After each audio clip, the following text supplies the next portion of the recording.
Halo Infinite is dead, and we kind of knew that to some extent because the Halo multiplayer wasn't doing particularly well. Forge had dropped way too late, and the only thing that Halo Infinite originally had going for it was the whole idea of its campaign actually being good. That being said, though, it's still worth mentioning that Halo Infinite's life was cut short by half, and you might be thinking to yourself, what do I mean by that? Well, originally Halo Infinite was supposed to have a 10-year development plan, basically, from 2020 to 2030 or to 2021. I can't remember when Halo Infinite came out, but basically it got cut short, and I'm just gonna say half just for the sake of brevity and levity. I could be completely wrong about that. That was cut short by 6 years rather than 5. But the basic idea is that 343 has not only failed to make a good Halo game after Bungie, but they also got outclassed by the fact that Bungie did manage to keep Destiny running for over 10 years, and yet Halo Infinite is now no longer getting any updates as of half of the actual 10-year cycle. Sure, Destiny did release Destiny 2, and that happened to pick things back up, but things are not looking great at the moment for them anyways. So I guess it's really just, for both companies, a race to the bottom, because it really does seem like running a live service is one of the worst things that you could possibly be doing.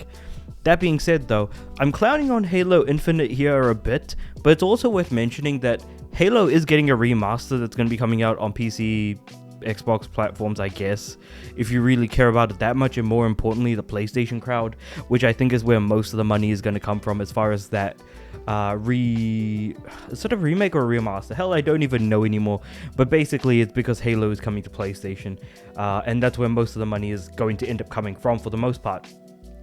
But let's talk about how Halo Infinite is currently dead, because it's no longer going to be receiving updates. So as of this The Verge article by Richard Lawler, on November 18th, Operation Infinite will be released for Halo Infinite with Battle Pass for lots of new customizations, but according to the team, that's it for the game's content updates. So what the team said was, with multiple Halo updates, Halo titles in development, we'll need our whole team's combined forces to deliver new experiences with the same passion and care that our community has given us, while we remain committed to supporting Halo Infinite on the road ahead.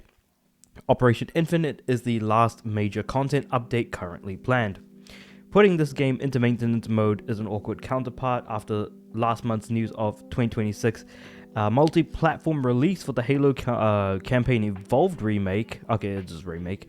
But that's the way things have gone for Infinite ever since it came out of the blocks, stumbling with an ugly, unpolished 8-minute gameplay trailer in 2020. Never forget Craig, man. Craig the Brute was like a meme throughout the entire time. Yes, the gameplay trailer did not look particularly good, and yes, it did kinda do well for a bit, but even so, it was a really, really unfortunate state to be in. The requisition stuff from Halo 5 was already bad enough for the fact that Halo 5 also had a terrible story, and you had to fight the same boss over and over again, but was significantly less interesting than Yakuza 0's, shoot, I forgot his name. The boss in Yakuza 0, you fight him like 3 times throughout the story, and the second fight against him is like the most epic boss fight ever, and even the third boss fight against him is just really damn good. But you fight like the boss in Halo Infinite, Halo 5 so many times that you kind of lose track, and there's no real difference in like the point in the story of where you're at. It just feels like you're just shooting the dude all over again.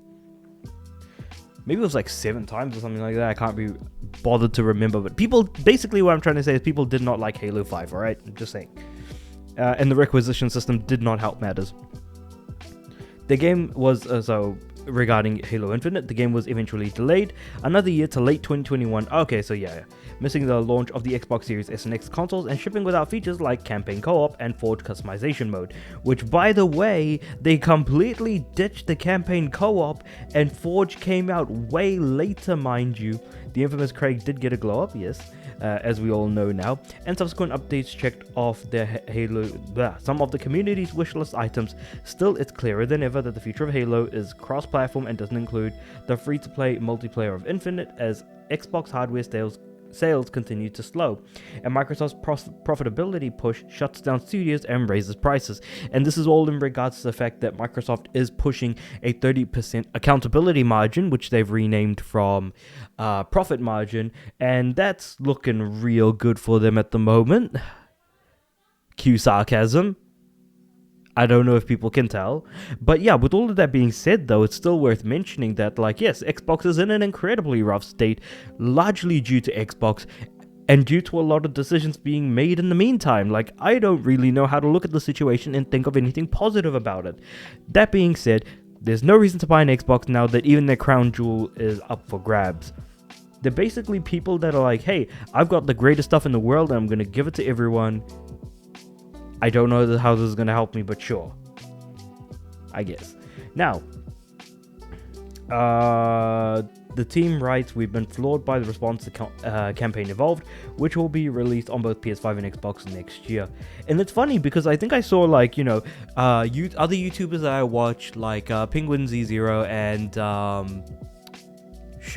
the Act Man, play the real quote unquote Campaign Evolved, which I think was just Halo on Master Chief Collection, or was it the Anniversary Edition? I can't remember, but Halo has been remade a few times, so we shouldn't be too, you know, surprised by the fact that they're doing another remake. But the fact that it really does feel like, you know, the Halo development team are basically, or Halo Studios in this case, previously known as 343, which is, oh my god, that is actually so ironic that, like, 343 were the villains who then basically shapeshifted into Halo Studios. That just seems like some insane stuff of, like, internal sabotage and then putting the skin of Halo on top of their 343 skin that they've just stabbed themselves multiple times over. It's just man, I'm really messed up in the head, aren't I? Oh boy. Leatherface, never forget Leatherface from Texas Chainsaw Massacre. Anyway, so basically, yes. So basically, 343 Studios has butchered Halo from Halo 4 to Halo 5 and going on to Halo Infinite, and have now put on the skin of Halo by calling themselves Halo Studio and making a Campaign Evolved coming out on every platform. Part of the blame does lie on 343 Studios, now known as Halo Studios, because this is going to get real confusing to keep talking about. But basically, yeah, I really don't see a good way out of this for these guys. Halo is in a significant rut, and the fact that they need to reboot everything from the beginning just to make things go back to the way they once were, when things were actually good, is a very interesting way of going about it. And plus, a lot of Halo fans are not happy with the way that 343/Halo Studios is currently handling Campaign Evolved, because it isn't going by the same playbook that the guys at Bungie originally had, trying to one-up each other and try to make the best thing that they possibly could for a party-based first-person shooter. I say party-based because Bungie themselves, when they were originally making the game, very much described it as such. Definitely go back and watch some of those documentaries about how Halo was made by the guys from Bungie, because it really does show a very different sense of advertising, where back in the day, people working on the game would be like, oh no, that mode sucks, I can make a better mode than you. And yet when you see all of this advertising now, they're like, this is the greatest Halo ever made, etc. So it's just kind of in an interesting spot with just even gaming development of all things. But I suppose that's just me kind of rattling off my thoughts on Halo as someone who has barely played any Halo games at all.